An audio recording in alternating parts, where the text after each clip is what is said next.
आप सभी का राजकीय महाविद्यालय श्री कर्णपुर के यूट्यूब चैनल में स्वागत है। आज हम बीए द्वितीय वर्ष में मानव भूगोल विषय में मानव भूगोल की प्रकृति और क्षेत्र के बारे में चर्चा करेंगे। मानव भूगोल की प्रकृति और क्षेत्र। मानव भूगोल पृथ्वी तल पर मानव समुदायों के स्थानिक वितरण और अलग अलग प्रदेशों में किए गए पर्यावरण समायोजन का अध्ययन है। जनसंख्या का वितरण संपूर्ण प्रकृति में एक जैसा न होकर अलग अलग होता है। यही बात इसमें है कि जो मानव के समुदाय है उनका अलग अलग प्रदेश है और पर्यावरण के साथ उनका है समायोजन। हमारी पृथ्वी पर दो प्रकार के वातावरण पाए जाते हैं, प्राकृतिक वातावरण और सांस्कृतिक वातावरण। प्राकृतिक वातावरण में हम देखते हैं धरातल पर विभिन्न प्रकार के उच्चावच, पर्वत, पठार, मैदान आदि। ऐसे ही कोई उष्ण प्रदेश है और कुछ शीत प्रदेश है।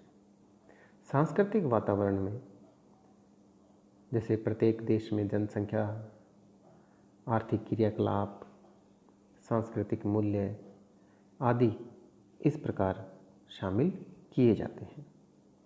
पृथ्वी तल पर भिन्न भिन्न प्रदेशों में रहने वाले मनुष्यों के क्रियाकलाप और उनके जीवन जीने के ढंग भी अलग अलग होते हैं।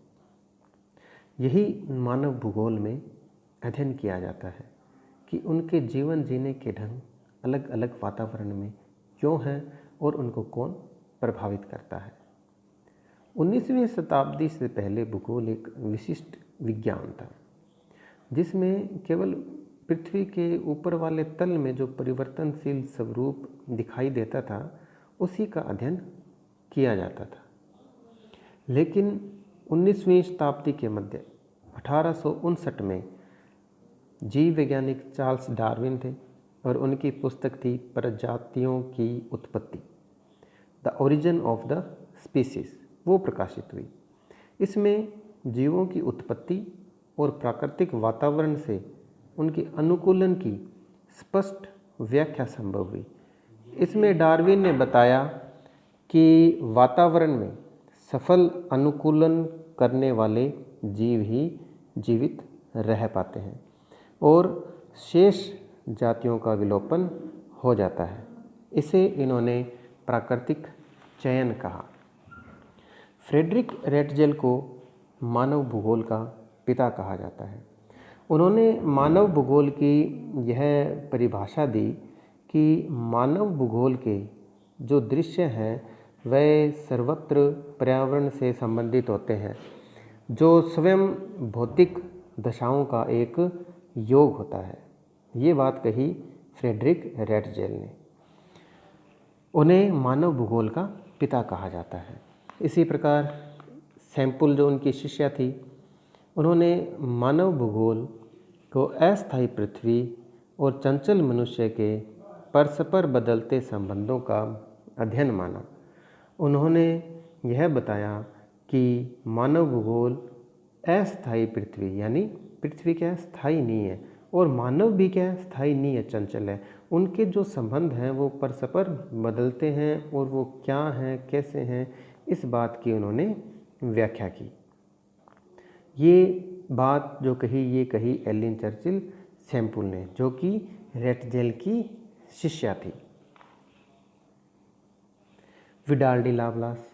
विडाल डी लाप्लास एक प्रसिद्ध फ्रांसीसी मानव भूगोल शास्त्री थे। उन्होंने मनुष्य और उसके वातावरण के परस्पर बनने वाले संबंधों में मानव की क्षमताओं और मानव के द्वारा किए जाने वाले क्रियाकलापों को महत्वपूर्ण माना और उन्होंने मानव भूगोल की परिभाषा दी।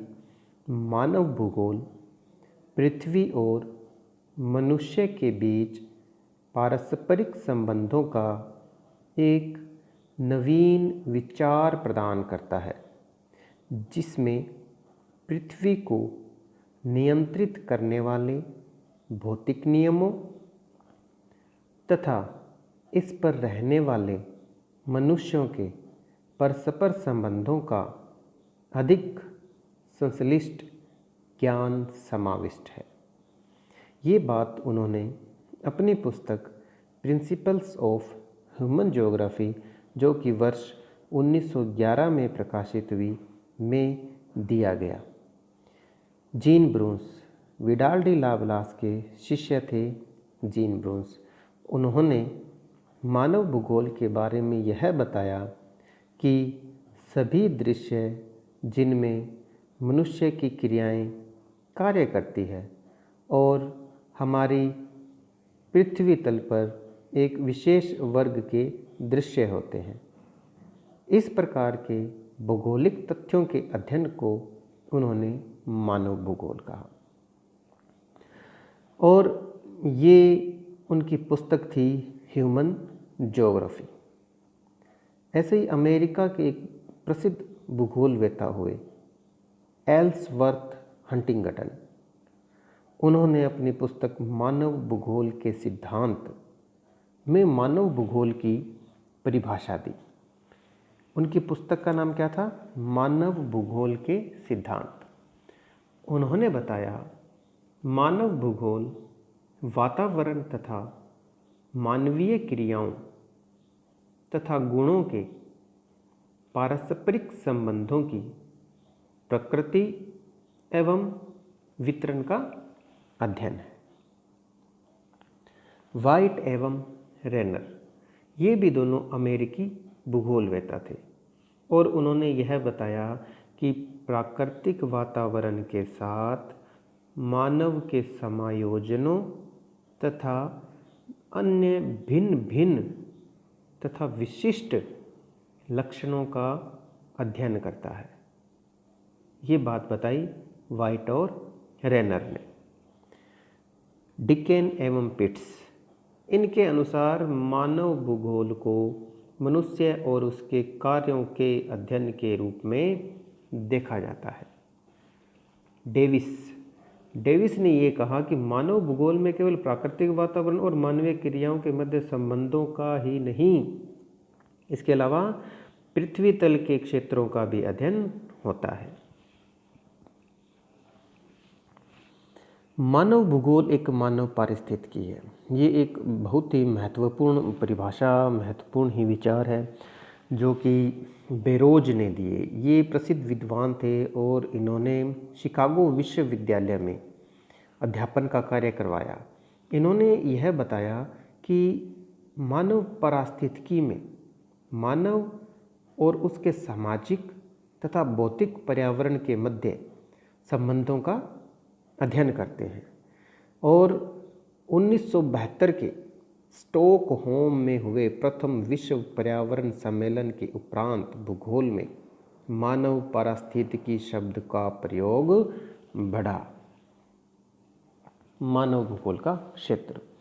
अभी हमने मानव भूगोल के बारे में जाना। मानव भूगोल में मुख्यतः क्या है कि मानव और उसके वातावरण के साथ जो पारस्परिक क्रियाएं होती है, उनके साथ जो संबंध बनते हैं, उन्हीं को मानव भूगोल में शामिल किया जाता है।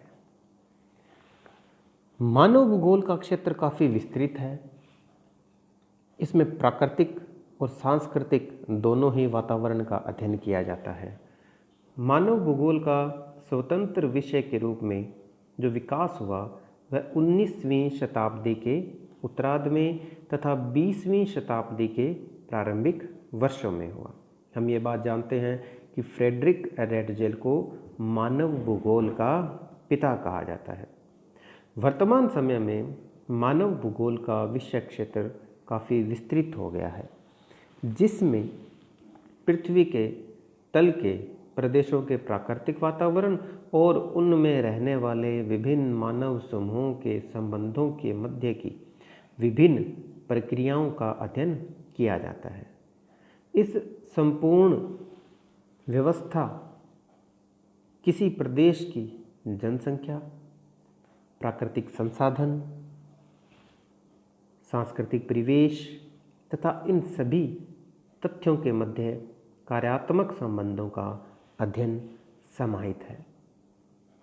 प्राकृतिक वातावरण के तत्वों में स्थलाकृतिक जलराशियाँ, जलवायु, वनस्पति, खनिज और सांस्कृतिक वातावरण के तत्वों में जैसे जनसंख्या, मानव व्यवसाय, यातायात के साधन जैसे रेल यातायात, सड़क यातायात, वायु यातायात, जल यातायात, इसके साथ व्यापार, शिक्षा आदि सभी को शामिल किया जाता है।